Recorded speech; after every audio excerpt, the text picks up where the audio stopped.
Regardez un peu ça. Hein? C'est toujours pareil. Les gens, ils posent des questions, ils veulent. Alors, on leur donne un petit bout, ils veulent le bras.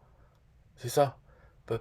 La question c'est bonjour, j'aimerais ajouter un champ avec une liste déroulante dans mon formulaire. Ok, dans System.io. Il n'y a pas formulaire, il n'y a pas liste déroulante. Mais monsieur veut. Où est la logique là? Alors, il faut demander à System.io. Mettez-moi un putain de champ déroulant. Mettez-moi tous les cases à cocher, les radios-boutons, tout. Ok? C'est bon, ça fait 5 ans là, que ça existe, System.io. Ils sont pas capables de faire au moins tous les éléments d'un formulaire. Hein. Un champ. Pourquoi ils sont tous obligatoires, les champs? Pourquoi on peut pas mettre des champs cachés? Des champs cachés. Le truc de base, tout. Donc c'est facile. Hein. On se prend une petite journée, on fait la liste de qu'est-ce qu'il y a comme élément dans un formulaire HTML, on a fait le tour en une heure, même pas une heure, on a tout, et il suffit après de le faire. Non. Mais, ça c'est chacun, hein, chacun est propriétaire.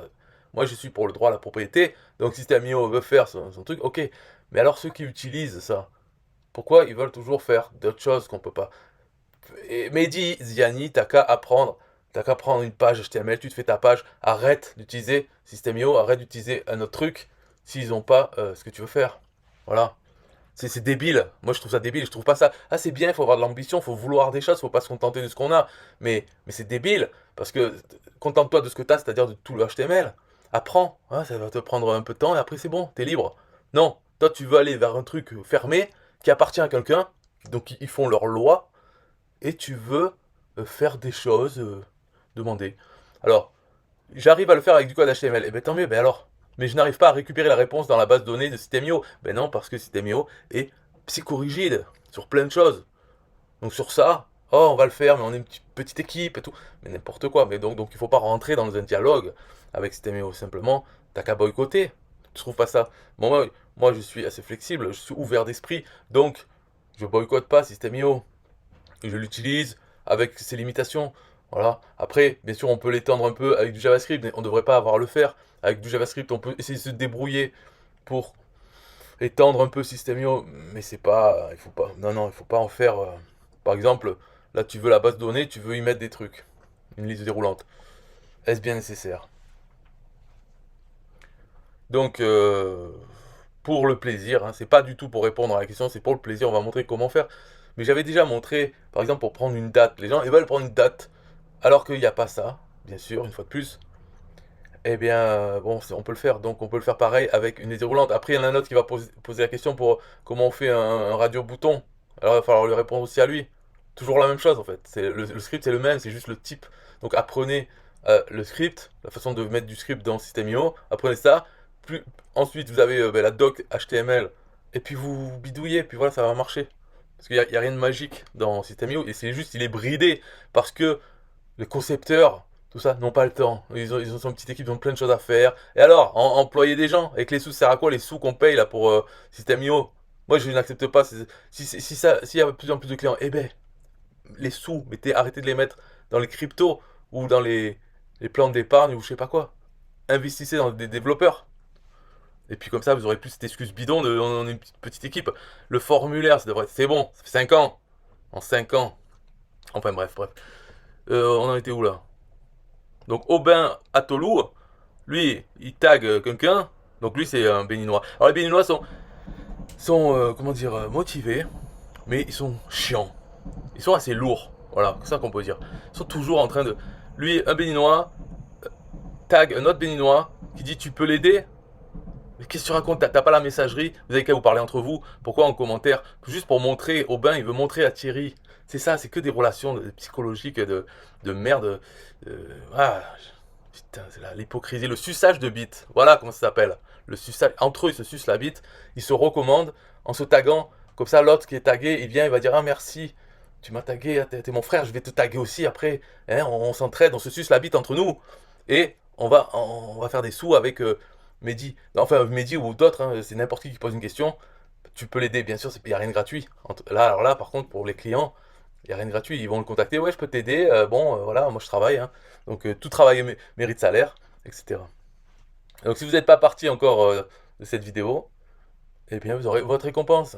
C'est que vous devez être vraiment motivé pour avoir ce code qui est bidon, c'est toujours le même. Alors voilà. Donc, on a un formulaire ici. Voilà. Le troisième champ, c'est le champ texte, puisqu'on n'a que ça, le système IO, qu'on va transformer en select. C'est le nom. Donc, on met un code HTML, qu'on peut mettre n'importe où, hein, mais je le mets sur la page juste pour montrer. Et le code, donc on va voir. Et souvenez-vous en fait de la façon de faire. C'est-à-dire, première chose, c'est tout le code qu'on va mettre pour manipuler le formulaire, il faut l'entourer, il faut le mettre dans une fonction qui attend que la page ait fini de se charger. Il ne faut pas essayer de changer les éléments de la page pendant le script, que ce soit en en-tête, même en pied de page ou au milieu de la page. Le mieux c'est d'attendre que ça soit chargé la page. Parce que le moteur JavaScript de System.io, lui, fait des changements dans les éléments. Il rajoute des trucs au fur et à mesure. Pendant qu'il charge la page, ensuite le moteur de JavaScript intervient pour changer les choses. Donc il ne faut pas qu'on essaye de changer quelque chose et qu'après derrière le moteur lui va rechanger. Alors il faut attendre qu'il ait tout fait sur la page et là on change. Pour ça, c'est ça là, c'est le add event listener. Donc on écoute l'événement. Quel événement? Load, c'est chargé. Donc c'est toujours la même ligne comme ça. Et elle se ferme ici avec accolade, fermante, parenthèse fermante, point virgule. Ça, c'est ce qui ferme ça. Et tout ce qui est à l'intérieur ne va être exécuté que lorsque la page aura été chargée. Donc l'événement load est exécuté. Donc à ce moment-là, tac, il y a tout ça qui se fait. Voilà la façon d'attendre. Donc là-dedans, on pourra voir tout ce qu'on veut modifier sur la page. Bien sûr, il y a des exceptions, mais ces exceptions, c'est quoi? C'est en fait des choses qui ne sont pas modifiées par le moteur de System.io. Donc de temps en temps, on trouve certains éléments qui, dès qu'ils sont affichés, bon, on peut les modifier parce qu'ils ne sont pas modifiés par derrière, par le moteur de System.io. Mais peut-être demain, hein, quand ils auront du temps, ils vont changer un truc, ils vont le modifier. Donc notre code ne marchera plus. Alors le mieux, c'est de toujours attendre que la page soit chargée. Donc de tout mettre comme ça, ne pas chercher à hacker pour aller plus vite. Tout ça, ça se passe de toute façon en une seconde ou quelques secondes. Ce n'est pas important. Les gens, le temps qui bougent, déjà, hop, ça y est, c'est fini. La page est chargée et les JavaScript sont exécutés. Donc ils n'ont même pas ouvert les yeux. Donc cligner des yeux, ils n'ont pas rouvert, que c'est déjà fini. Pas la peine d'essayer d'aller vraiment à la milliseconde près. Donc une fois qu'on a ça, la première ligne, c'est de prendre l'élément le champ du formulaire texte. Donc ça, le form input, c'est l'attribut ID du formulaire, ici. Enfin, pas du formulaire, du champ du formulaire. Quand on va tout en bas, qu'on voit pas là, mais bon, c'est en dessous, on a attribut ID. Et on a ce code qui permet de le cibler, le référencer en JavaScript ou CSS. Donc, voilà, on a ce code qu'on met là. On va reprendre le cours là le cours de comment ça se passe. Donc là, on prend cet élément, hein, afin d'avoir ses propriétés. Par exemple, son nom, son ID. Bon, l'ID, on l'a, mais l'ID, les classes CSS qui ont été mises par le moteur System.io, qui s'en sert pour l'aspect graphique, tout ça. Comme ça, on peut tout reprendre et le mettre dans notre nouveau select. La liste déroulante, c'est input select, de type select. Donc, ce qu'on fait, on a cet élément.